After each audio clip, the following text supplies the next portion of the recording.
war. And all wars are horrible and as dangerous as they are horrible. But I can assure you all that the action that this nation has taken, straight away from the very beginning, has been twofold. One, to try and maintain the machinery of permanent peace. The next one, to try and avoid this war.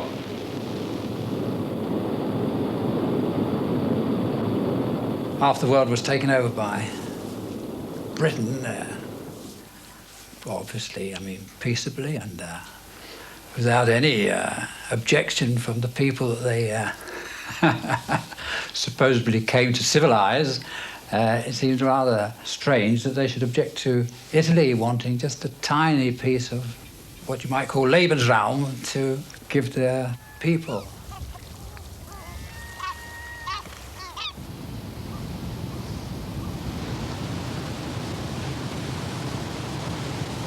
Io il castello lo conosco. Noi eravamo lì. Lì c'è il Palace, Metropole, poi c'era ancora. Io poi andavo a lavorare su di lì. But the list that came to go on the Arandora must have been picked at random. We were all classed as dangerous characters, spies, fifth columnists.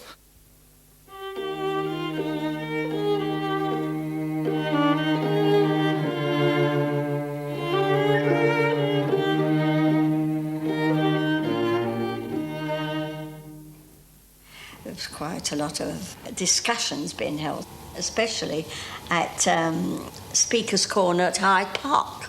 Many Italians used to meet there and others used to meet there, and there was big discussions used to go on there, even came up to fights sometimes over the Abyssinian War.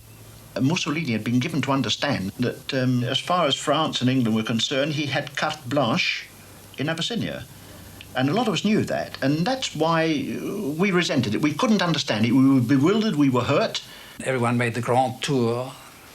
English people used to go to Italy, and they would all be, oh, signor sì, signor no, up qua, su, giù, qua e là.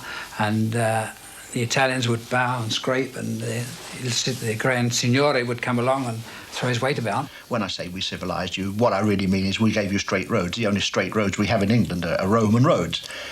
And it's more of a joke, but of course, Rome did civilise the white world. The records arrived in England, all about the Abyssinian War. There was beautiful songs written. Britain imposes sanctions against Italy. They are used by the London fascio to stir up feelings of patriotic identity, italianità. It all helped to bring unity during the sanctions and made us feel more of an enclave of Italy in a foreign land, which is wrong really, because a lot of us were born in England and we should have felt British. We shall do without cheese, but not without honour and dignity. Anti-sanctionist dances and military-style messes are held at the Casa del Fascio in Soho. Io mi sono messo, ho dovuto vendere tè, olio, sai, per il dripping e olio per i fry fish shop, sai, fry fish shop, dove andavo perché non si vendeva vino, Ma però hanno lasciato i negozi inglesi, potevano comprare il vino altrove.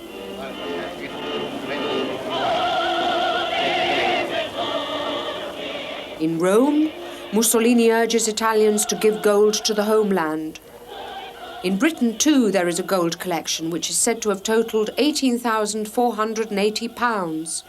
The names of thousands of Italians who have offered wedding rings, other jewellery and cash appear in Italia Nostra. This helps to distinguish the patriotic from the unpatriotic members of the community. I collected something like about £13, which in those days was a small fortune. I mean, when you think that top wages were about £2 a week. After my father's death, I came across 2 letters. To the appeal for money from the fascist government, I answer the following. Italy, morally dissolved and ruined by fascism, has been dragged by deceit into an unjust and disastrous war. To support such an enterprise would help prolong the misfortune and abject state of the Italians and make one an accomplice of Benito Mussolini and his lackeys. Detra Petuello. The undersigned, a former nurse in the First World War, decorated by the Hospital of the Green Cross of Turin and by the Italian government, considers the appeal of the Fascio for help to the fascist government and to its Red Cross an insult. To be an Italian woman does not always mean to be, like so many unfortunately today, without dignity, intelligence or heart. Antonietta Petuello. Charlie Chaplin had recently produced the film Modern Times, which received great acclaim. My parents decided to call the newspaper New Times and Ethiopian News. It first appeared on May the 9th, 1936, which was the day that Mussolini declared the fascist empire in Africa, because Addis Ababa had fallen to the fascist troops just 4 days earlier on the 5th of May. My parents discovered that the Italian fascist film corporation Luce had produced a film to show the civilizing mission of fascism in Africa, but indeed it was so crass that it showed the oppressive and the revolting character of the occupation. So they decided to rent the film. When the Italian embassy discovered that this film was being used by their opponents, they arranged for the film to be withdrawn. Carlo Roselli produced leaflets in Italian. They were small leaflets written on rice paper, printed in very small print, to smuggle into Italy, and he sent copies of these, large numbers of these leaflets, to my parents in London to distribute them to the Italian troops in Africa and Italian troops passing through the Suez Canal. As sanctions are dropped, the Fascio celebrates its victory and the birth of the new empire at their recently expanded headquarters in Charing Cross Road, almost within sight of Westminster. Near Hyde Park, the first Italian high school is opened by Ambassador Grandi. Every classroom had a picture of Mussolini or something to do with fascism. But we used to come into class in the morning, name of the Father, Son, Holy Ghost, Amen, prayers. It was a sort of discipline where you were expected, if you were a good fascista, if someone said to you in authority, that white door there, it's black, you were expected to say, Signor sì, it's black. I belonged to the OGE, which was the Organizzazione Giovanile Italiana Estero. It was the Italian youth organisation abroad. It was like the English Boy Scouts and Cubs. Now, we used to do a lot of marching and drilling, dietro front, right wheel, left wheel, halt, passo di cadenza, and things like that. And it was done not so much from the military point of view, as from the discipline point of view. And that was the same when we did rifle drill. Now, the rifles we had were toys. They weren't real rifles. I don't know if you've seen those American Marines who do that exercise with fixed bayonets, whistling the rifles round their noses and missing and all precision. Well, ours was like that, only on a much more moderate scale. It was very interesting. I had part of a big group of about 5,000 of us. I had my squad there, my class or whatever it was, and Guglielmo Marconi came along and I stood to attention. I saluted him. I said, Excellency, my name is Capo Squadra so-and-so and so-and-so, and I shook hands with him. I said, may I present my squad? A new generation of Italians has emerged. Kept in close touch with the mother country through the Fascio's organised tours, radio programmes can now be received from Italy. Fascist members and sympathizers hold gatherings to listen to the virile voice of Il Duce. A guard of honor is present at official ceremonies. Some of its members have been seen marching with supporters of Oswald Mosley. In the early 30s, following meetings with Mosley in Rome, Mussolini has helped to finance the British Union of Fascists. Definite proof of this has been obtained by MI5 in 1935.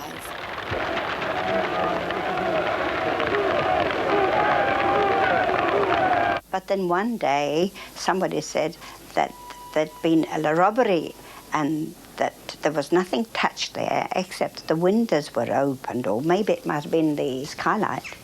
Then a few nights that happened again, and it was rather mysterious.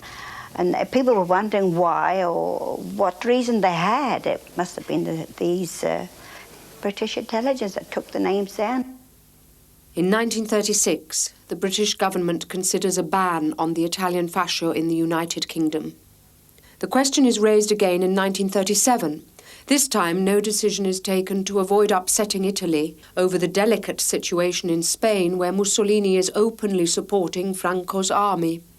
Io lavoravo con mio fratello a Modena, impiantando una radio clandestina. Ci hanno scoperto, la radio non può più funzionare e io già che sono qui voglio andare in Spagna. Compañero en tu lugar, porque eres del pueblo, afíliate ya en el Frente Popular. Mi hanno ingaggiato alla 13ª internazionale, che il comandante era un tedesco, si faceva chiamare Gomez, è stato lui che mi ha insegnato a sparare il fucile, perché io non avevo mai sparato il fucile una volta. Mi dice, quello che viene a fare, non sai che faccio è di sparare il fucile. Ma io faccio presto a imparare, no? Mi sono fatto sentire, perché era un episodio di guerra, via. Era 1 contro 6 o contro 7. E li ho spazzati tutti 6 e 7. The Spanish Civil War was a great event, was an important event for Italian anti-fascist thinking, and in particular my father used to write on the theme, today in Spain, tomorrow in Italy. We became once again involved with the production of a newspaper called Spain and the World, and this was taking place in a provision shop called King Bomba. We used to go and help in the evenings after we came home from work. We were quite a group of us. There was Dr. Galasso, Emma Goldman, Corio, and my husband and myself were helping, Vero Recchioni. Among the people who helped with Spain and the World, some financially, such as Taburelli and Tamburini, and there were 1 or 2 Italian waiters who were anti-fascists, though they were really exceptional ones. And then, of course, there was Ansani and his daughter.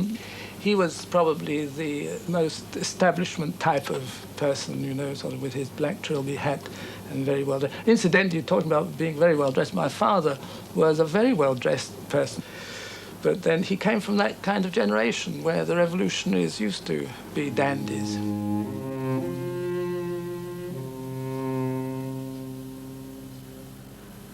Per il treno sono andato a Londra. Il treno l'ho preso su Swansea con l'aiuto di un italiano che aveva un caffè e che ci ha raccontato la storia, e lui molto magnanimo mi ha dato i soldi per prendere il treno e andare a Londra. E ho chiesto a lui se conosceva il partito laburista, la sede o meno.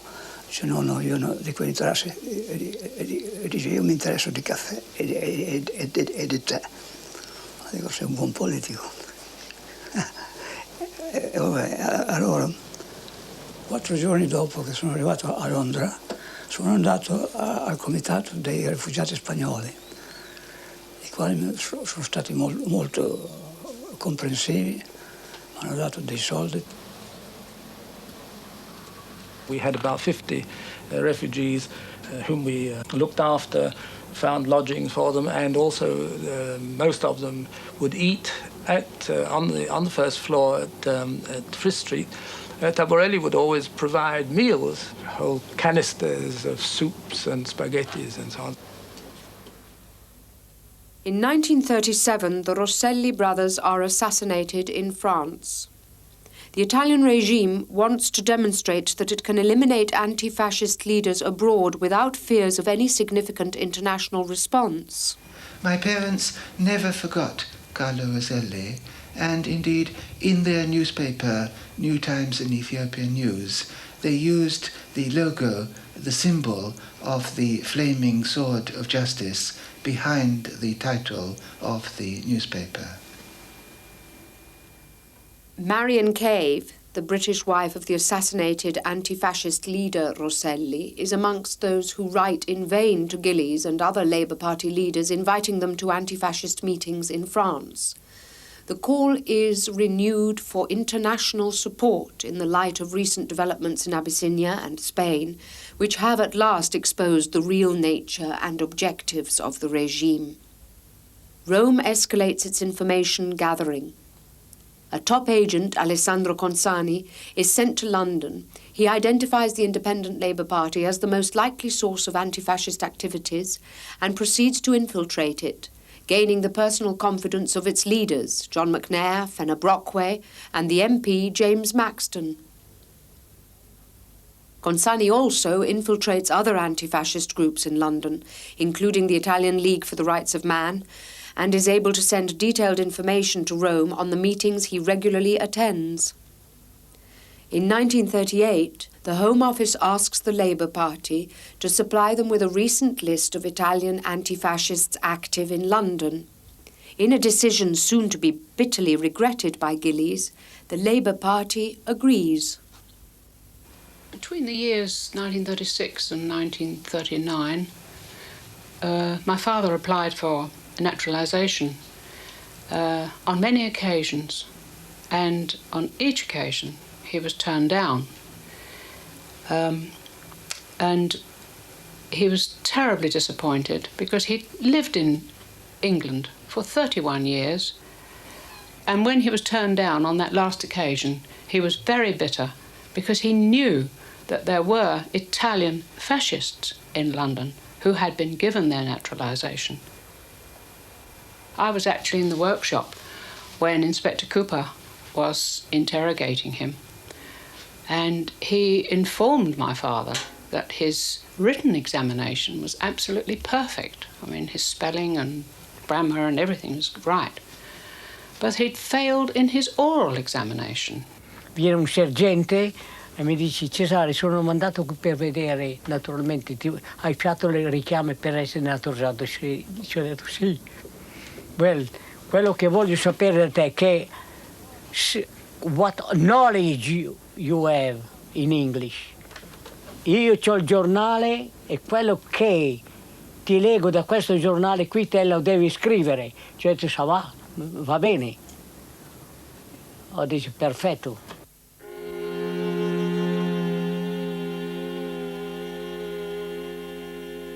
In 1938, quite unexpectedly, the fascist government passed the racial laws, which, among their many provisions, prevented people from working.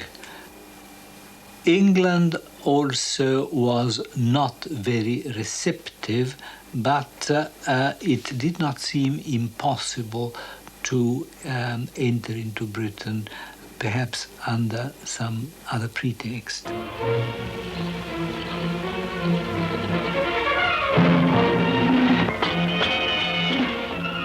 At the beginning of 1939, the Prime Minister Neville Chamberlain and Mussolini meet in Rome. The two leaders visit the opera. Chamberlain drinks the health of the King of Italy, now also Emperor of Ethiopia. Whatever bad feelings there may have been between the two countries, these are now smoothed over. Plans are afoot to assist Italy with a massive economic investment in Abyssinia. Mussolini has another reason to celebrate. Madrid is on the point of collapse. There had been attempts to appease Mussolini and a certain diffidence towards those who openly opposed him, that is, until Italy declared war. The anti-Italian campaign reaches a peak in April 1940, but there is no fear as yet of a major breakdown in Anglo-Italian relations. The Italians were looked upon with apprehension. They thought they were a big community, and this is where this name Fifth Column emerged. With war with Italy only 2 months away, the two governments, through France's Renal Rod, are still negotiating a £20 million war, trade and economic agreement. The British government, however, is preparing measures to deal with the Italians in Britain. Aliens have already been required to register with the police. You may be sure that any suspects are being closely watched, while innocent aliens in Britain will be treated well. According to MI5, there are about 1,500 Italian fascists in Britain. It is decided that 1,800 Italians should be arrested at once should war break out. The London Fascio proceeds with its political and cultural programmes. Lessons of the violin, Mussolini's favourite instrument, are held at the Casa del Fascio, where Beniamino Gigli's occasional visits are particularly welcome. There are more plays for the children, attended by the new Italian ambassador Bastianini. When Bastianini went to the Italian Littorio, he said to the people there in his speech to stay put, right? He said, stay put and don't worry. And of course, everybody never thought that there was going to be a war. Then afterwards, one of the taxi drivers said to me, I don't know, Lisa, but I think there's something going on at the Italian embassy because there's smoke coming out of the chimney. And then another lady who works in Selfridges said to me, oh, there's the Italian ambassador's wife. She came here and she bought a lot of linen, she bought a lot of stuff. I don't know if she's going to manage to take it to Italy.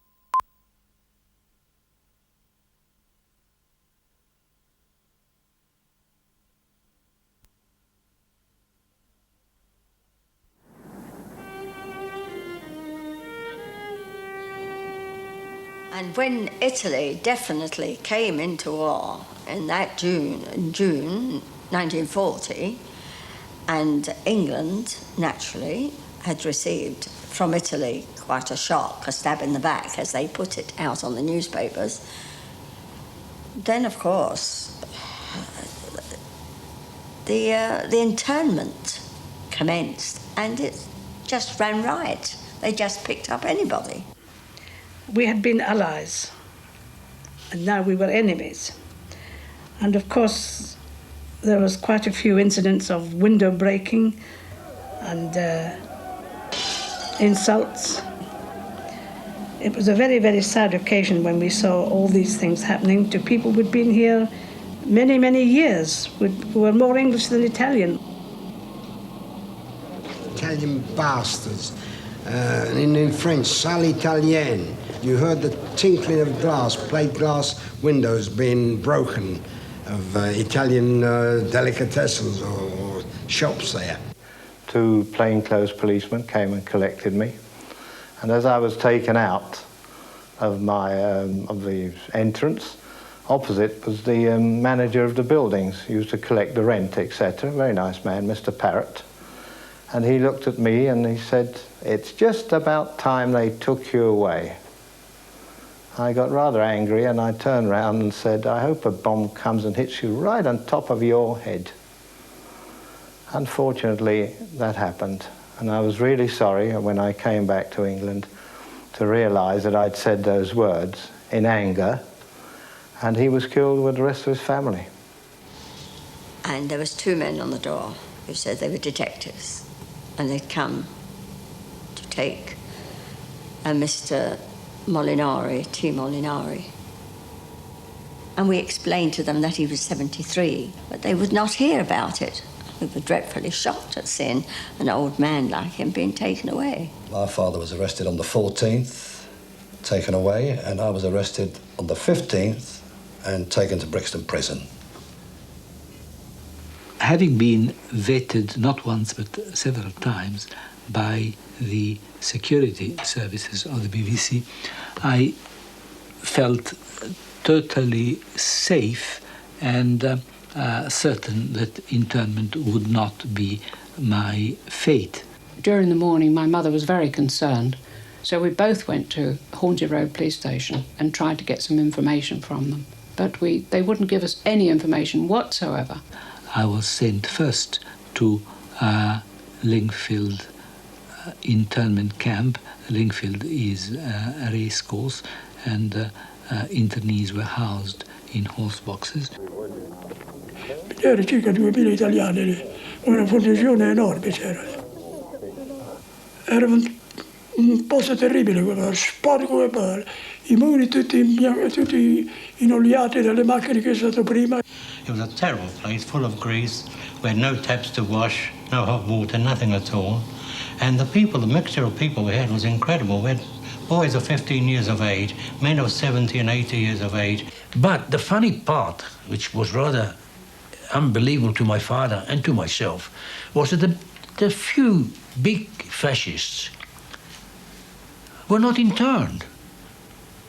Whether they had applied and got the British naturalization, they had a British passport, but they were not interned. But they were the biggest, they were the managing directors of hotels, restaurants. They wouldn't let you work unless you went and joined the fascist party. More than 4,000 Italians are arrested during the first few weeks of war. They include most of the anti-fascists whose names had been given to the Home Office by Gillies. And eventually Mr. Gillis made a statement, a very long 3-page statement, showing the situation of anti-fascist internees who had been arrested on that morning, and he asked for it to be put in front of the Prime Minister, which it was. 20% of the scum that Mussolini sent here, they were spies, they were bad, they were doing it to arm the Italians. Those 20% all went back to Italy, not one was interned. They were all free to go home, and they were all came from the Italian government, from Rome.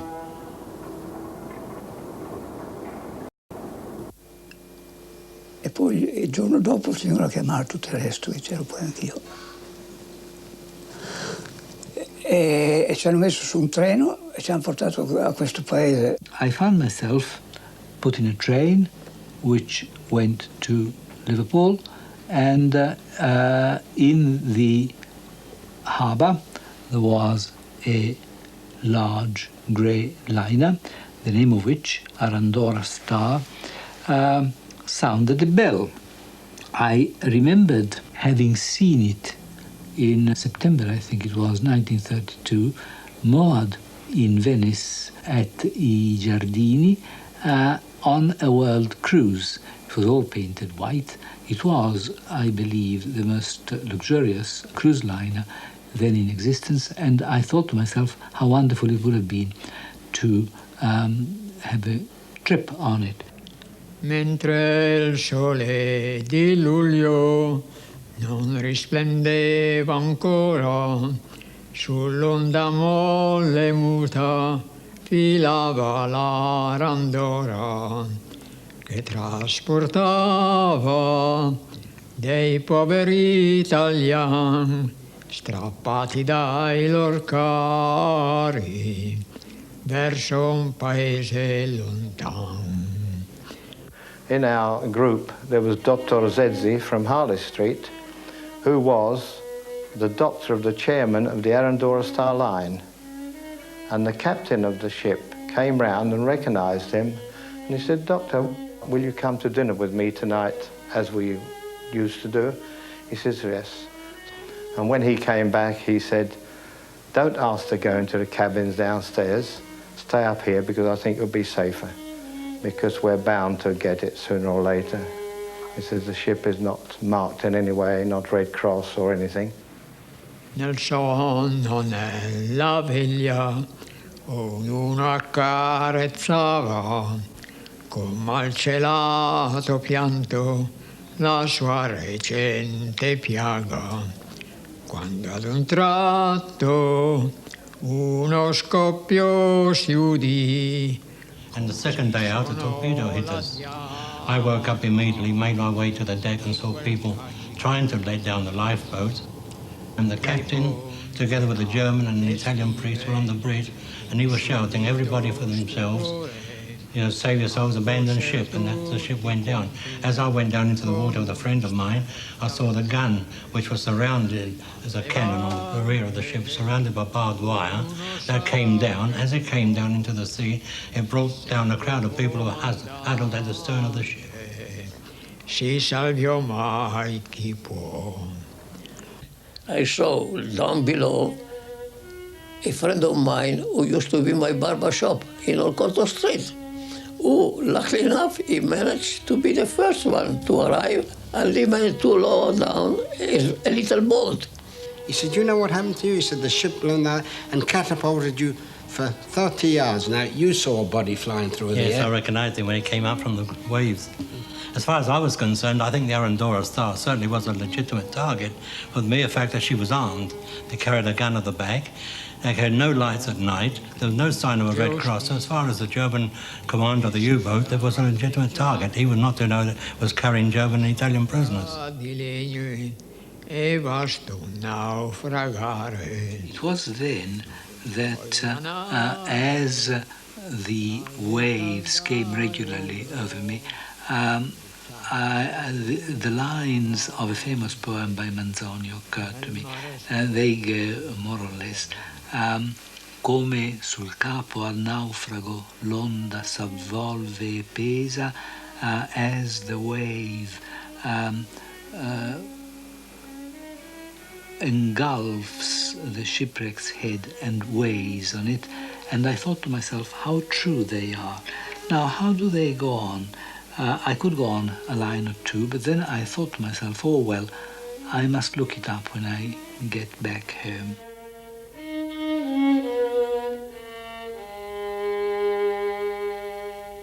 I went into the water with my friend Nicola Cua, and both of us jumped off the rail of the ship into the water, swam a few yards to a floating raft, got on board that and stayed there for the next 10 to 12 hours. A captain of the escort troops said, no, we must save, as we are nearly full, only British soldiers at this point. But the second in command of the Arandora Star, who was at the helm, a certain Mr. Tulip, I believe, said we are at sea and we must save all those who need help. A cento e poi a cento per i roi frati nostri. So we just had to stick it out until the Canadians come along. And they were wonderful. They came around in a little motorboat, picked us off the rafts, put us on the bottom of their boat, shoved a cigarette in the mouth, and that was it, back to the ship. Nel dubbio ancora la vista dei cadaveri riempivaci di orrore. I wrote a song about the Arandora. I was lucky to be among those that managed to survive and was taken back to England by a Canadian destroyer. But 10 days later we were embarked again and taken to Australia on the Dunera. And in Australia spent 4 years in internment camp. And she went into a room full of people sitting on chairs, and there was a man reading out a long list of names of survivors and people who were missing, believed drowned. And well, when she sat there listening to all this, she eventually heard my father's name, Decio Ansani, mentioned. and she was absolutely horrified that a man who had done so much work for anti-fascism should have been the insult, that he should have been on a ship with Nazis and fascists. After 10 days of the sinking of the Arandora, we were marched through Liverpool and then put on the Dunera. Well, as we were marching through the streets of Liverpool there, we were struggling through, barefooted as I was. All I had was a pair of trousers and a singlet. There was a bunch of school children, and I presume was their teacher, and she said, "Look at the dirty Germans, spit on them." And they naturally did. Other people shouted abuse, and some, well, whoever you are, a little old lady. One Irish. I always remember that. Yes. And she said, "Whoever you are, God bless you." Yes. And then we went on to the Dunera, and that was another 55-day journey, which was for sure hell, to Australia. Nearly 800 people die. Among them, 476 Italians. The British war propaganda machine goes to work on the tragedy. Germans and Italians are said to have fought for places in the boats. Altogether, about 1,000 people were landed. Weeks later, as bodies are washed ashore and buried on the spot, bitterness among Italians is such that some even begin to believe that the Arandora star was sunk by the British themselves.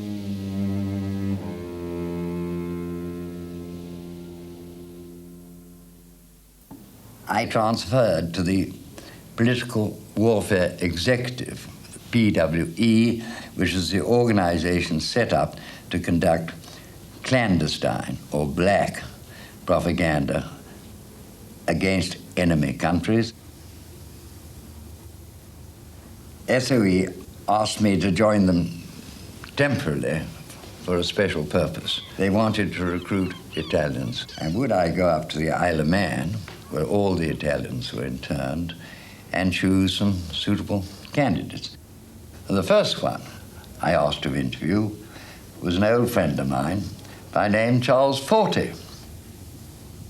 He knew which were the reliable Italians, which were fascists, which were anti-fascists, and which were likely to be suitable for this job.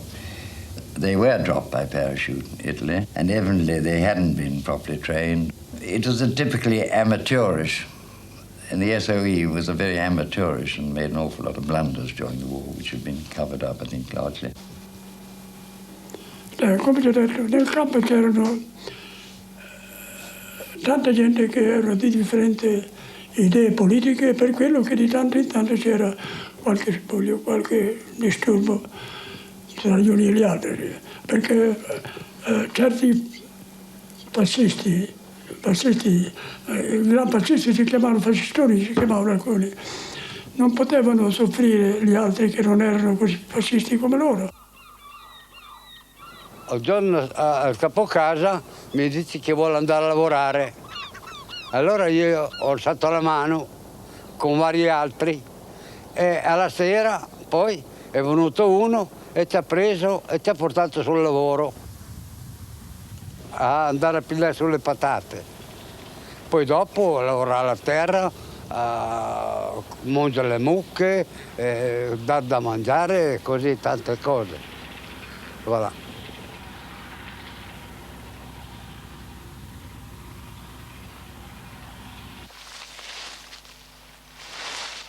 There were a group of anti-fascists in London. They wanted to form themselves into a free Italian movement in hopes of getting the backing, which also meant financial backing, of the British government, who, on the defeat of Italy, would have gone back and formed a new government. A plan suggesting the formation of a Free Italy Committee is sent to Churchill by anti-fascists interned on the Isle of Man in September 1940.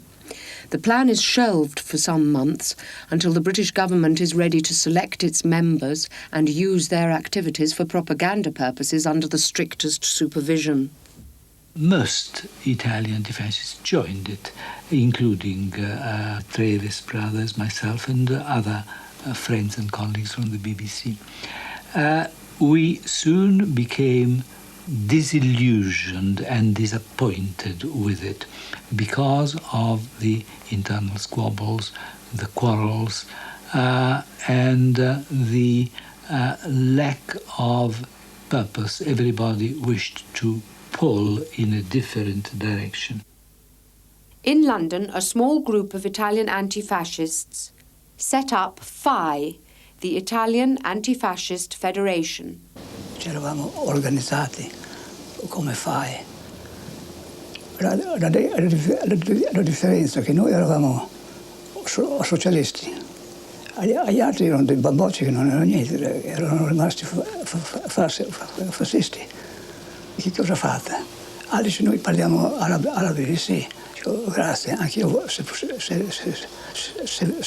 volessi, anche io vengo a lavorare, ma non mi prendono perché sono troppo rosso. Their bulletin has a familiar title, Commento. Among the contributors are the originators of the anti-fascist movement in the early 20s.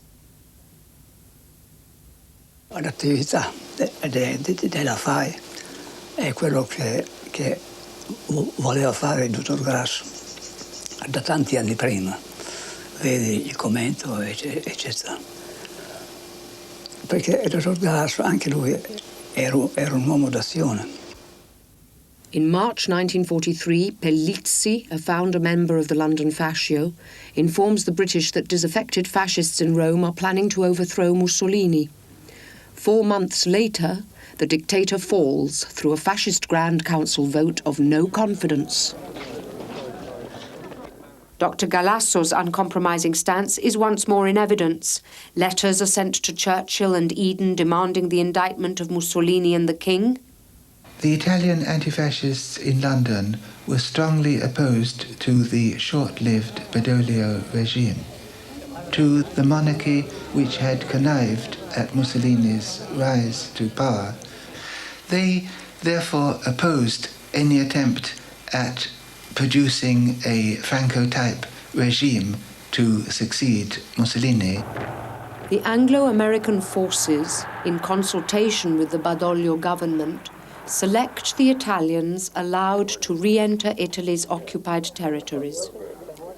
There is active discrimination on political grounds to prevent undesirable activists getting back into the country. Only a token number of communists are allowed back. There are protests at the hundreds of extreme fascists held as prisoners of war who are now readmitted. A number of Italian anti-fascists who have become British paid agents are sent to southern Italy to influence moderate political developments in parties and trade unions.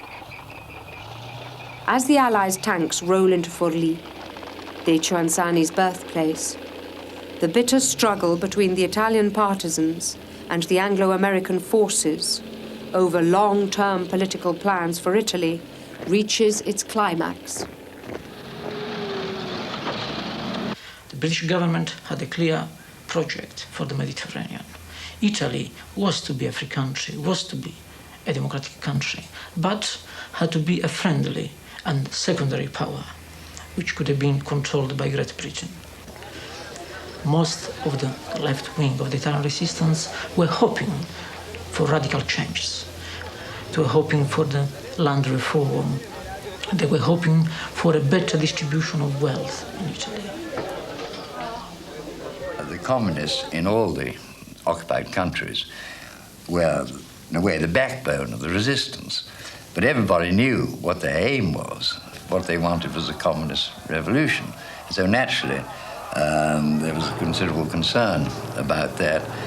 And it was only the Christian democratic parties, the existence of the Catholic parties in Italy, in France, and in Germany, which prevented that. And you could be almost said in a way that it was the Catholic Church and the members of the Catholic Church who saved Europe from communism.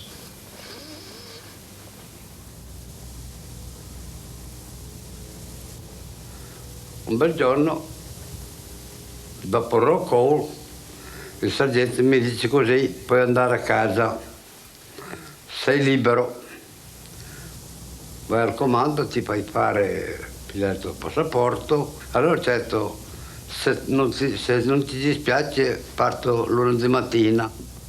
C'è un po' di lavoro che l'ho lasciato ieri sera, che doveva farlo, non mica fatto, lo finirò e poi È solo che io sono fatto il lavoro, sono stati salutati e altri hanno voluto fare una tazza di caffè, mi hanno accompagnato fino a lì e poi via.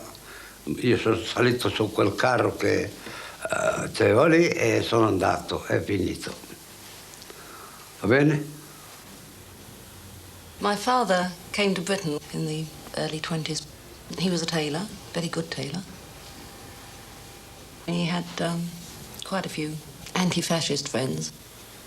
Dr. Galasso is one I remember, and Anzani was obviously a great friend of his.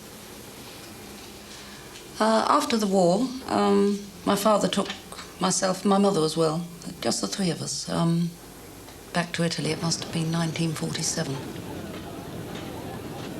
But I think generally he was, I think he was very disillusioned with what he saw when he went back there. The peasants, I suppose, as he saw them, they sort of just hadn't sort of risen up over their human condition and still didn't make much effort to change their way of life. People on Milan station just sleeping out of work. Derelict, really. But I don't think he was very happy to see Italy in that condition. A sort of beaten country, dejected. Glad to see the end of Mussolini, but somehow it had defeated the people as well. Investigations were held after the Arandora Star, but all avenues seemed to lead nowhere, and any questions that were asked were never answered. Il caso dell'Arandora Star è stata una delle più grandi tragedie per gli italiani. È stato detto in Parlamento che erano tutti fascisti. È una tragedia che rimarrà sempre una vergogna per l'Inghilterra.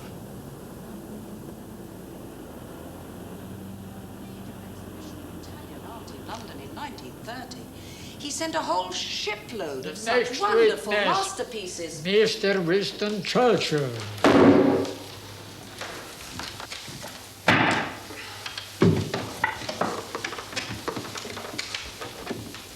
Mr. Churchill, after your two meetings with Mussolini in Rome in 1927, you made a speech. Yes, I said to Mussolini, if I had been an Italian, I'm sure that I should have been wholeheartedly with you from the start to finish in your triumphant struggle against the bestial appetites and passions of Leninism.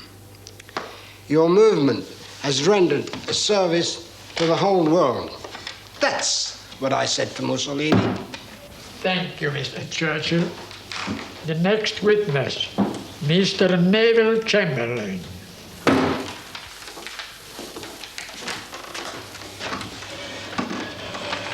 Mr. Chamberlain, in 1938, you signed an agreement with Italy and made a speech on the new Italy.